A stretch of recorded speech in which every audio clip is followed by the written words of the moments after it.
Bonjour Arsène, on sait que vous êtes parrain de cette magnifique association. Qu'est-ce que ça représente pour vous d'être là aujourd'hui avec tous ces enfants? C'est un vrai bonheur. D'abord, eux, ils sont heureux, c'est le but recherché. Et puis, ça joue toujours avec beaucoup d'enthousiasme. Ça va vite. Les enfants, ils vont vite, hein, ils sont à fond dedans. Donc, c'est toujours un plaisir de voir l'intensité qu'ils ont pour jouer et puis pour marquer des buts, parce que c'est quand même le but du football. Donc, c'est un plaisir partagé qui est toujours intense. Et puis moi je soutiens cette association parce que je trouve que le but est remarquable et souvent oublié. Les enfants à l'hôpital, on ne pense pas que les enfants peuvent être malades. Et là malheureusement ça arrive et qu'ils puissent avoir un peu de bonheur à l'extérieur de l'hôpital et qu'ils puissent partager des jeux, c'est magnifique. Et on sent le même enthousiasme en fait finalement chez des enfants malades ou chez des valides, c'est la même chose. C'est la même chose. L'enfant, c'est l'intensité, ils sont à fond dans ce qu'ils font. Et quand ils ont une activité, ils sont à fond dedans. Donc c'est exactement pareil. C'est ça qui est intéressant en fait. On vous a vu un petit peu plus tôt sur les fauteuils. Vous avez l'air moins à l'aise que sur les terrains de football, je me trompe? Oui, je ne suis pas très à l'aise là. Ils vont trop vite pour moi, je ne sais pas toujours où ils vont. Et moi, je suis à mon rythme. Hein. Donc j'ai du mal. J'ai beaucoup de mal. En fait, j'ai été voté le joueur le moins bon du match. On a un peu du mal à le croire par rapport à votre parcours. Vous êtes un Euro-parrain, mais quels sont les objectifs que vous souhaitez atteindre avec cette association dans les prochaines années? L'association, le but de l'objectif, c'est d'être le plus efficace possible et puis de grandir le plus possible, de se multiplier dans toutes les villes, parce que c'est une initiative qui n'existe pas partout. Donc, si on peut réaliser ça, et en même temps, il faut rester à une échelle humaine, parce que pour maîtriser bien les investissements, tout ce qui se passe, j'aime bien que ce soit à taille humaine.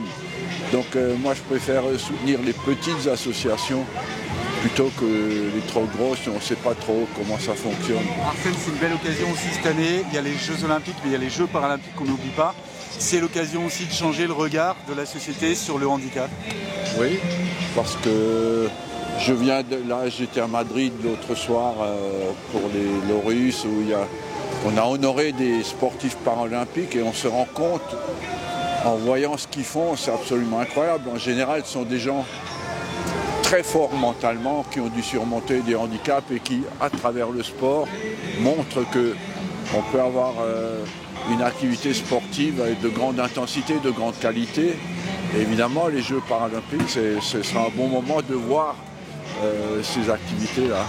On sait que pendant les Jeux de Londres en 2012, justement, la société, elle a beaucoup changé. Le regard vers le handicap, il a beaucoup changé. Paris a encore un effort à faire, non? Mais je pense qu'à chaque Jeux Olympiques, on franchit un pas à ce niveau-là. Et autant, quand moi j'étais gamin, ça n'existait pas.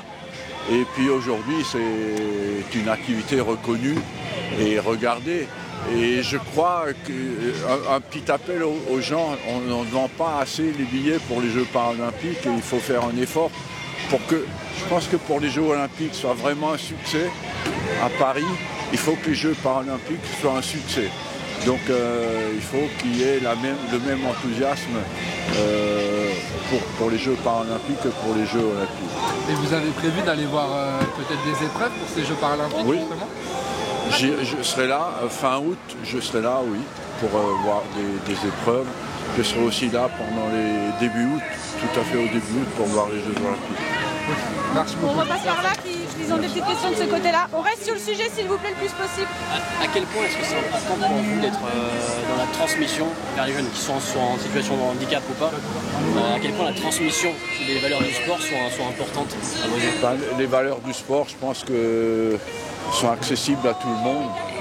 Et les valeurs du sport, c'est d'utiliser son corps pour une activité, de partager des émotions avec des partenaires et aussi avec des adversaires souvent.